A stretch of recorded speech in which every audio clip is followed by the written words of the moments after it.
Membuat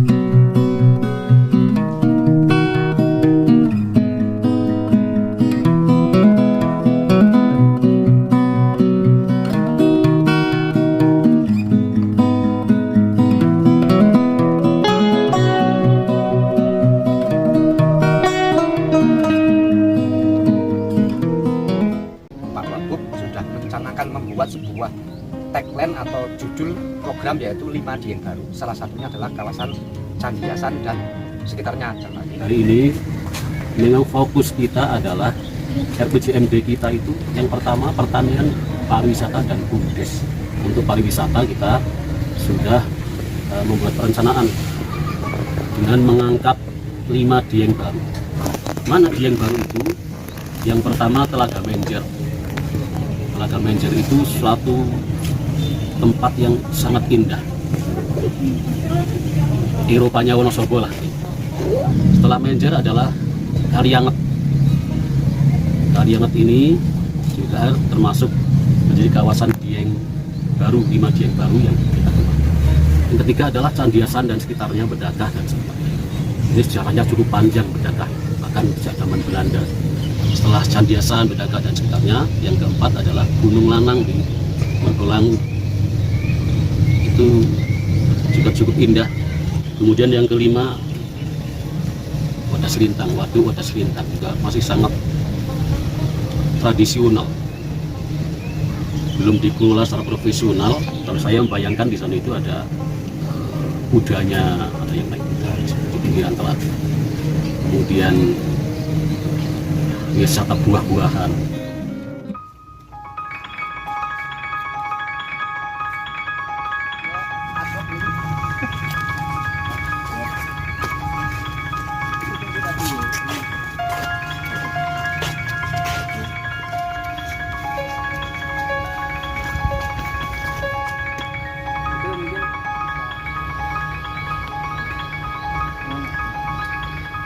Desa Wisata dan Pak Wagub sudah mencanangkan membuat sebuah tagline atau judul program yaitu 5 Dieng Baru. Salah satunya adalah kawasan Candi Hasan dan sekitarnya, dalam hal ini Bedadah. Dan kami kemarin melihat datang ke sini Pak Omji, ya namanya Omji, juga cukup proaktif Pak Wagub ini. Beliau setelah pertemuan dari Dinas Pariwisata, beliau ini proaktif menghubungi kami.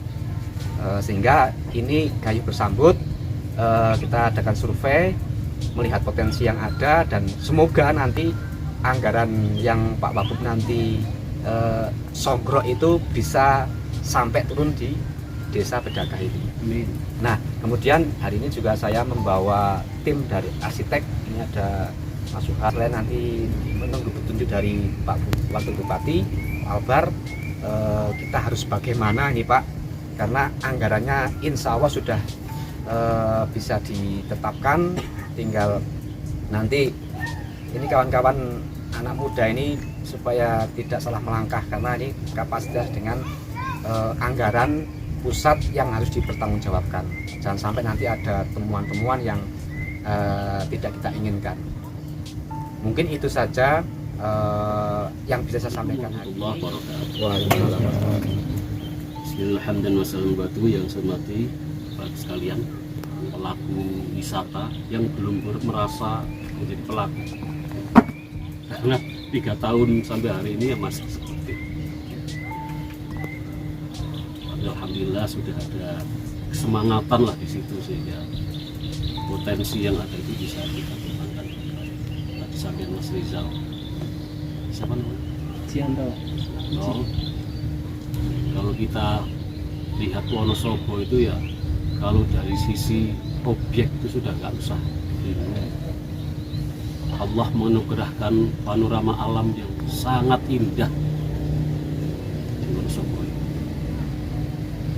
Tidak seperti yang lain harus bikin wisata, tempat tujuan wisata, tapi harus bikin. Tapi Wonosobo nggak usah, sudah banyak panorama alam yang indah. Tinggal bagaimana kita semua responsibilitasnya kita tunjukkan di sini. Sudah sangat indah, tinggal bagaimana kita memoles saja.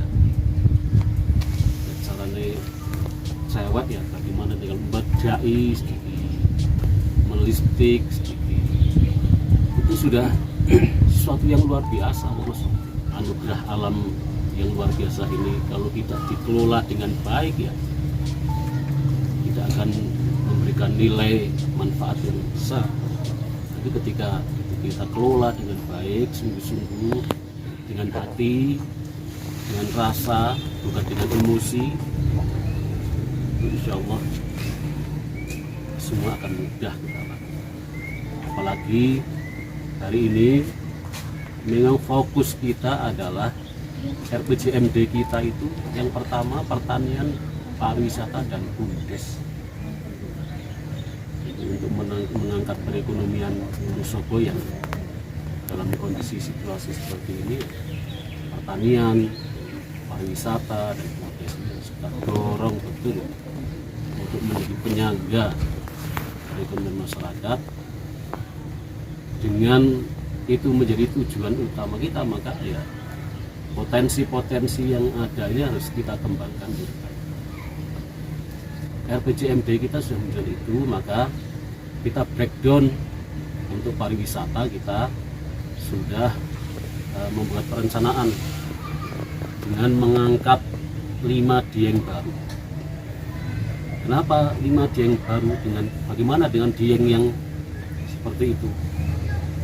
Jadi dieng yang di dieng sana itu kita hanya tinggal punya nama, jenenge ono dieng, bahkan sampai internasional semua tahu dieng Plato itu semua tahu. Tetapi objek yang harus dikunjungi mana itu yang kemudian banyak tanda tanya besar di situ. Bahkan kemarin banyak terjadi longsor, apa sangat didelok.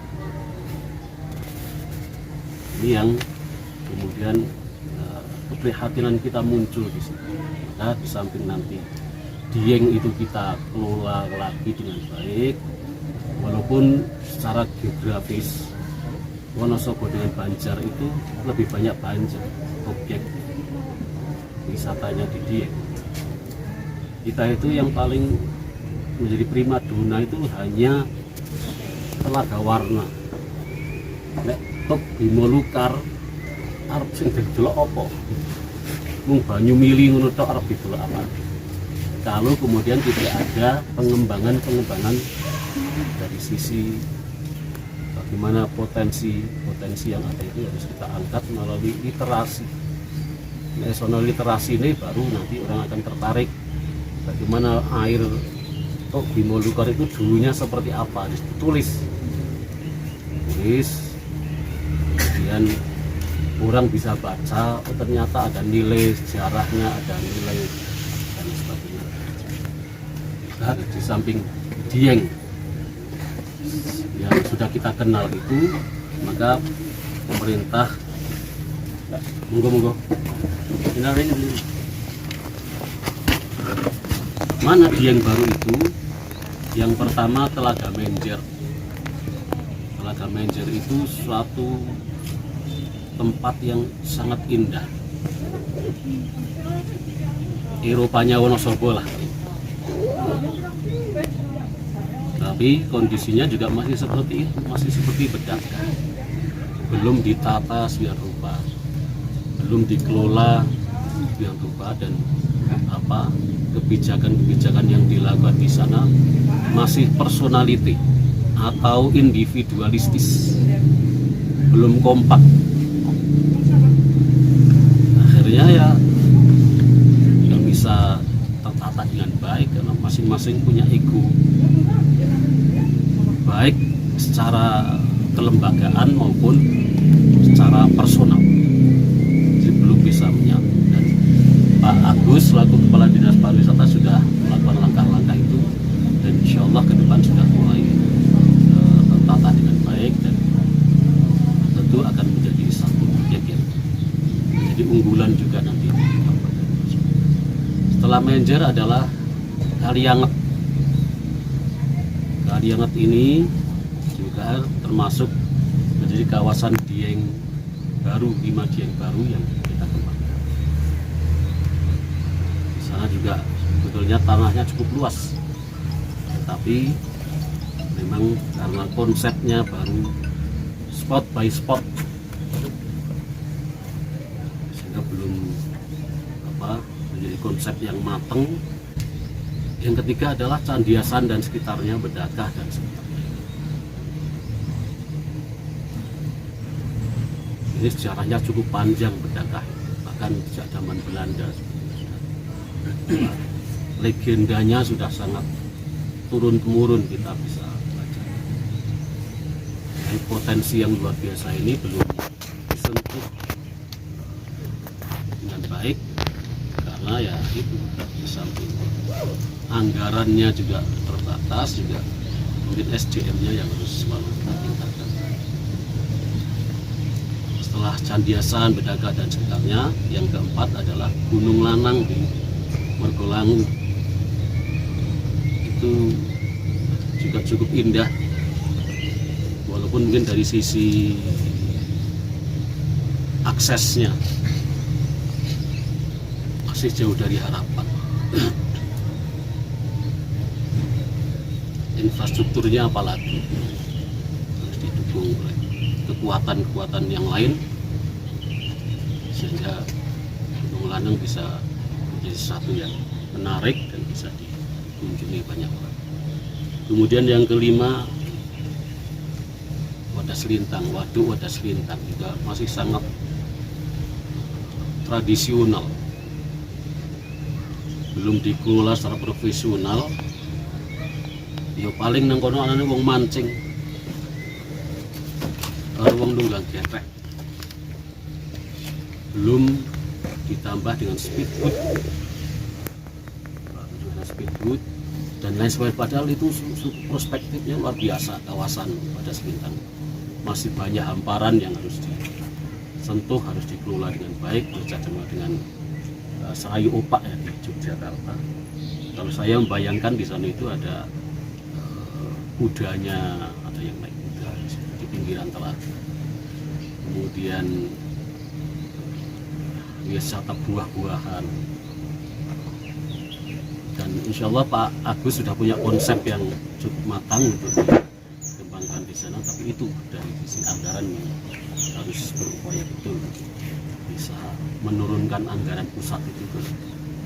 Dan itu ikhtiar kita terus-menerus kita lakukan. Nah, hari ini khusus untuk Candiasan dan sekitarnya, Bedakah. Nah, tentu kita tidak akan semau gue menangani pariwisata itu, tetapi harus dari hulu sampai hilirnya ditata dengan baik, termasuk SDM-nya. Jangan sampai kemudian kita datang hanya hantam promo saja, tidak melibatkan Darwis, tidak melibatkan Pemda, BUMDes. Akhirnya nanti ada konflik-konflik yang tidak akan pernah selesai. Kalau sejak awal sudah kita lakukan rembuk bagaimana mengelola Bedakah dan sekitarnya ini dengan baik, insya Allah ke depan ya, begitu pengunjungnya ramai juga sudah enjoy aja. Tapi kalau tidak rembukan dari bawah, nanti akan terjadi sesuatu yang tidak kita inginkan. Ono sing embargo, wong arep teko dicegati nang dalan oleh itu karena tidak di rembuk sejak awal dari bawah. Inilah makanya saya terima kasih Mas Rizal yang sudah menginisiasi ini. Nanti monggo mau dibawa kemana Bedakah yang sudah luar biasa ini. Jangan menggantungkan ego, jangan merasa bahwa ini milik saya, tetapi milik kita bersama. Bagaimana mengembangkan potensi? Insya Allah bareng-bareng ya kita akan merasakan bareng-bareng juga. Tapi kalau sendiri-sendiri ya saya rasa sesuatu yang kita inginkan ini akan terbelenggu oleh kepentingan-kepentingan yang sebetulnya tidak tidak bermanfaat. Yang penting bagaimana kita bisa mengembangkan potensi ini, bisa maju. Intinya adalah bagaimana wisata yang kita kembangkan ini bisa bermanfaat dan meningkatkan kesejahteraan masyarakat di sekitarnya. Orang malah sing sejahtera wong kono-kono ning masyarakat sekitar tidak ada apa-apa. Jangan seperti itu, nggak boleh. Harus justru yang paling utama adalah masyarakat setempat dan sekitar.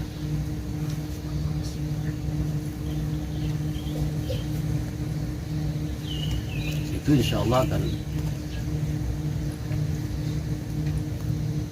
kesejahteraan kita akan meningkat. Tapi kalau kemudian seperti dulu kita membangun di tempat tertentu tidak diketahui oleh masyarakat setempat dan sekitarnya, mengusap template-template itu, ya, saya kira akan percuma saja.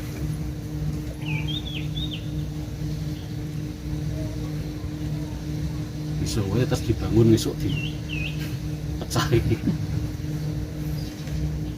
Itu bisa terjadi dimanapun, termasuk di tempat-tempat wisata kalau keterlibatan masyarakat setempat tidak dihormati.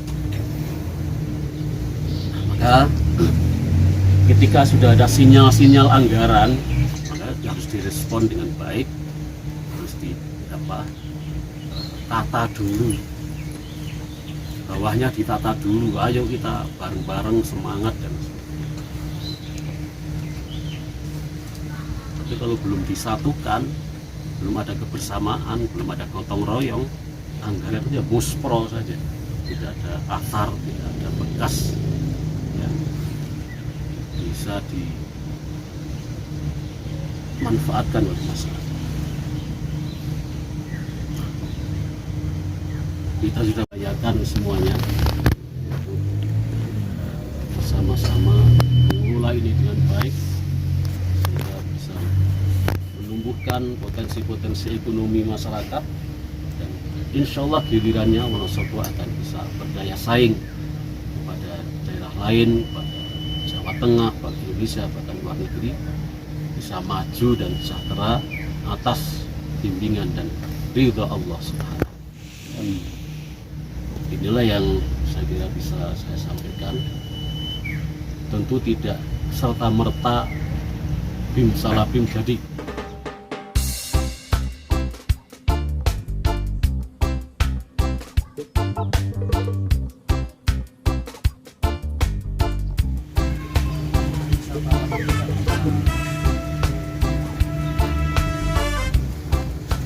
Nah, tapi di desa Pakerjo, tapi harus diakses dari Pakerjo susah, aksesnya dari Jogomulyo, dari pedagang.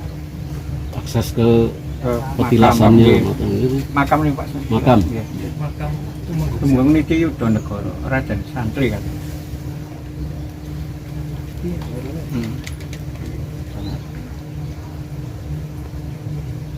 Di situ kan di Pagerjo kan ada dua tokoh, satu Niti Yudonegoro sama Pangeran Puger. Ya. Pangeran Puger itu kerisnya sekarang ada di Masjid Agung Semarang, Jawa Tengah Semarang. Yang luar biasa itu kalau digali secara maksimal. Kalau wisata-wisata religi itu di Pagerjo sebenarnya sangat mendukung, karena memang sejarahnya ada, dan itu bukan petilasan, itu benar-benar makam itu. Yang petilasan yang Hamengkubwono II. Itu yang petilasan. Di mana itu Pak? Pagerjo.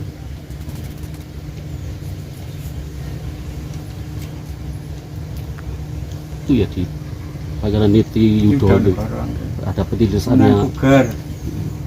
Petilasan Hamengkubwono II.